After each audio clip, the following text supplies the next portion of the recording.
Beleza, estudante? Mais uma vez, seja bem-vindo ao canal Matemática com Flavão. Aqui é o professor Flávio Souza e no vídeo de hoje a gente vai resolver essa questãozinha do ITA aí sobre função, certo? Lembrando que se você não é inscrito no canal, se inscreva, ative o sininho para receber notificações de vídeos novos, porque toda vez que eu postar um vídeo, o YouTube avisa você e você fica atualizado aí com o conteúdo do canal, certo? Então vamos para a resolução da nossa questão. Seja f de R em R uma função definida por f de x, e aí ela tem três formações aqui, ó. Se o x for menor ou igual a menos 1, então é x mais 2. Se o x estiver entre menos 1 e 1, é x ao quadrado. E se o x for maior que 4, então eu tenho... se o x for maior que 1, eu tenho 4 como resposta, uma função constante. Então aqui eu tenho uma função afim, aqui eu tenho uma parábola e aqui eu tenho uma função constante. E eu estou analisando todos os números reais, esse é o domínio. E esse carinha aqui, ó, esse carinha aqui, ele é o contradomínio. Ele vai ser importante para a gente, certo? Vamos tentar fazer o gráfico dessa função aqui. Então, vou tentar fazer um plano cartesiano aqui para ajudar a gente. Vou pegar aqui, cadê a retinha, a setinha? Tá aqui. Vou fazer uma setinha aqui para lá, né? Ao contrário. Pronto, vou deixar assim. Vou pegar uma outra setinha. Vou subir ela aqui. Tá bom? Pronto.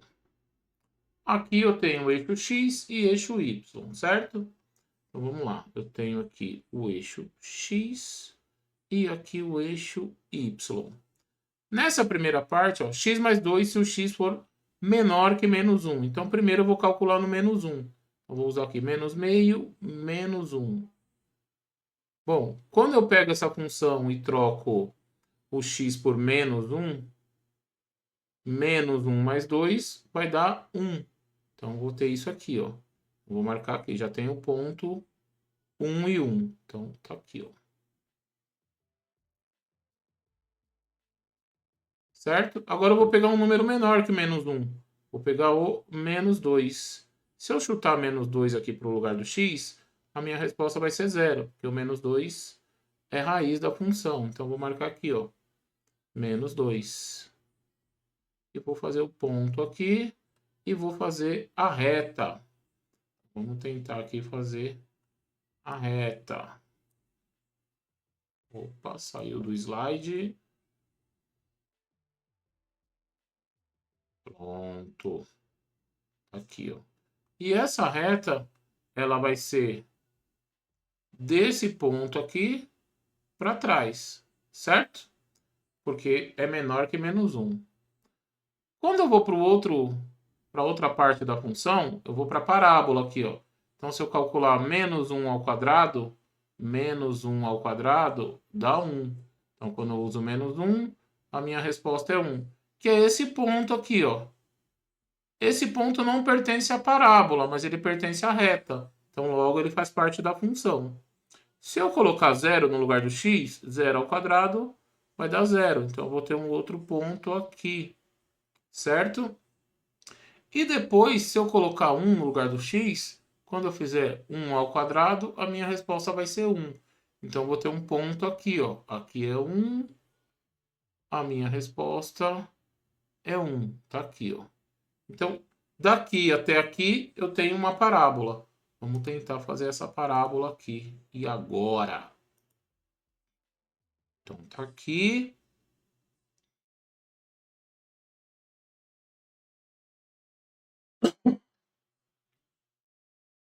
Pronto, temos mais ou menos aqui uma parábola, certo? E agora, vamos fazer a outra parte do intervalo. A outra parte do intervalo está me dizendo o seguinte, ó. Que a função vai assumir o valor 4 se o x for maior do que 1.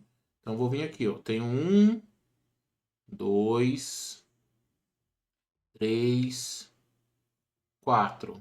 Então, a minha função aqui, ela não tem valor, certo? Porque no 1, a resposta é 1. A resposta não pode ser 4. A resposta vai ser 4 do 1 para frente. Então, agora, ó, eu vou fazer uma reta aqui, assim, ó. Esse é o gráfico da minha função, certo? Aqui não tem nada. Vou fazer uma linha tracejada. Certo? Por que que eu fiz isso? Porque agora eu consigo saber a imagem da minha função. A função ela tá vindo ó, aqui do menos infinito. Aí chega no 1, ela para. Então a imagem da minha função, vou escrever aqui, ó. A imagem da minha função é um intervalo que vem de menos infinito para no 1. O 1 também serve. E depois é só o número 4. Aí eu faço assim, ó. União com o número 4. Certo? Essa é a imagem da minha função. Isso aqui também vai ser importante para a gente. O que eu vou fazer agora? Eu vou tentar provar essas afirmações aqui. Bom, se você analisar as afirmações, está dizendo alguma coisa e outra coisa. Ó.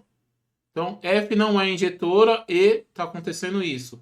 F não é sobrejetora e está acontecendo isso. F não é injetora e está acontecendo isso. Bom, para que essa afirmação seja verdadeira, a afirmação 1, bom, essa parte tem que ser verdadeira e essa parte aqui também tem que ser verdadeira, certo? Princípio da lógica. Então, vamos ver aqui como é que vai ficar isso. F não é injetora. O que é uma função injetora? Função injetora é... Vou fazer um diagrama aqui para você entender. Eu tenho um pontinho aqui na A e um pontinho na B. E aqui eu tenho o contradomínio. Se esse cara tem essa imagem e esse cara tem a mesma imagem, essa função não é injetora. Para que a função seja injetora, todo mundo do domínio tem que estar associado a alguém diferente do contradomínio, certo? Então esse cara chegou aqui, esse cara chegou aqui. Isso seria uma função injetora. Se eu observar aqui, ó, nos cálculos que eu fiz, ó, o menos 1 tem imagem igual a 1. E o 1 também tem imagem igual a 1. É como se tivesse acontecendo isso aqui, ó. O menos 1 e o 1, eles estão chegando no mesmo cara. Então, essa função não é injetora. Então, isso aqui é verdade. Bom, se isso aqui é verdade, eu já vou lá no item 3 também e vou marcar que a primeira parte do item 3 também é verdadeira. Certo? Agora vamos analisar a sobrejeção aí. Sobrejetividade da função. Para que uma função seja sobrejetora, ó, viu que eu marquei esse cara aqui no começo? Ó? Esse cara é importante. Para que a função seja sobrejetora, eu tenho que ter imagem igual a contradomínio, certo? Só que olha a imagem, ó, é do menos 1 até o infinito e depois o 4. Então, ó, o 2, o 3 não entra na imagem da função. E aqui ele está dizendo que o contradomínio pega todos os reais, inclusive o 2 e o 3. Então a minha imagem é diferente do contradomínio. Então essa função aqui, ela também não é sobrejetora. Então, ó, a primeira parte aí das 3 afirmações são verdadeiras. Agora eu vou analisar esse carinha aqui, ó. Bom, vamos lá. Vou apagar isso aqui. E vou analisar esse carinha aqui, ó.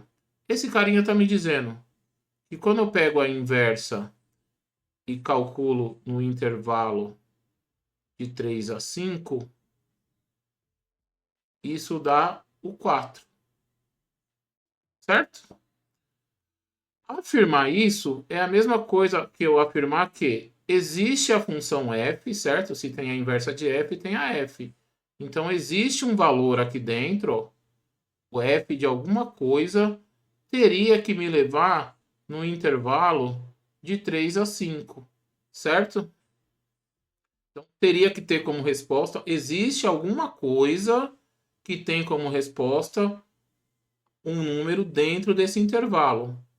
Se eu olhar esse cara aqui no eixo Y, o único número que serve para mim entre 3 e 5 é o 4, certo? E para que a minha função tenha resposta igual a 4, esse cara que está no lugar da interrogação teria que ser qualquer número do intervalo de menos 1 para mais infinito, que foi o que o enunciado falou aqui, ó. De menos 1 não, de 1 para mais infinito, que é o que o enunciado falou aqui, ó. Então vou repetir, ó. A inversa calculada nisso dá 4. Então a minha função original, existe um número aqui que quando eu jogo dentro da função f, vai dar uma resposta dentro desse intervalo. Dentro desse intervalo, ó, se você olhar aqui, ó, do 3 até o 5. O único que eu posso pegar é o 4, o resto não tem imagem. E se a imagem for 4, se eu pegar o 4 aqui dentro desse intervalo, para que a resposta da função seja 4, eu posso pegar qualquer número maior do que 1. Então, o que teria que ter aqui não era o 4. Teria que ter esse intervalo aqui, ó, de mais 1 até infinito. Então, essa parte aqui, ela é falsa. Bom, se isso é falso, a expressão inteira é falsa. Certo? Sabendo disso, eu posso eliminar alguém? Vamos ver, ó. 1 e 2 são falsas, 1 e 2 são verdadeiras. Então a B já está fora, porque a B está dizendo que a 1 é verdadeira e a 1 não é verdadeira. Certo? Agora vamos analisar as outras. Vou apagar isso aqui. E a ideia vai ser quase a mesma, certo? Bom, no item 2 está falando assim, ó, que quando eu calculo a inversa dentro desse intervalo, é a mesma coisa que calcular a inversa dentro desse intervalo. Certo? Então, para esse cara aqui, a gente acabou de fazer a conta. Esse cara só vai ser verdade se eu calcular o f de 1 até mais infinito. Então, para esse cara aqui, tá valendo. Para esse cara aqui, ó. Agora eu vou olhar para o outro. Então, eu vou pegar aqui, ó, f de menos 2 até 6. Vou calcular a função inversa, né? Deixa eu escrever melhor aqui, tá ficando um pouco zoado. Então, a inversa calculada no intervalo de 2 a 6. Eu quero saber quanto dá isso. Bom, então existe um número dentro da função f, existe um número dentro da função f, que quando eu calcular tem que dar um intervalo de 2 até 6. Ou um número desse intervalo aqui. O único número desse intervalo que tem resposta, de 2 até 6, ó, de 2 até 6, é o 4. Então, ó, aqui teria que ser um 4. Eu vou usar o 4 como referência.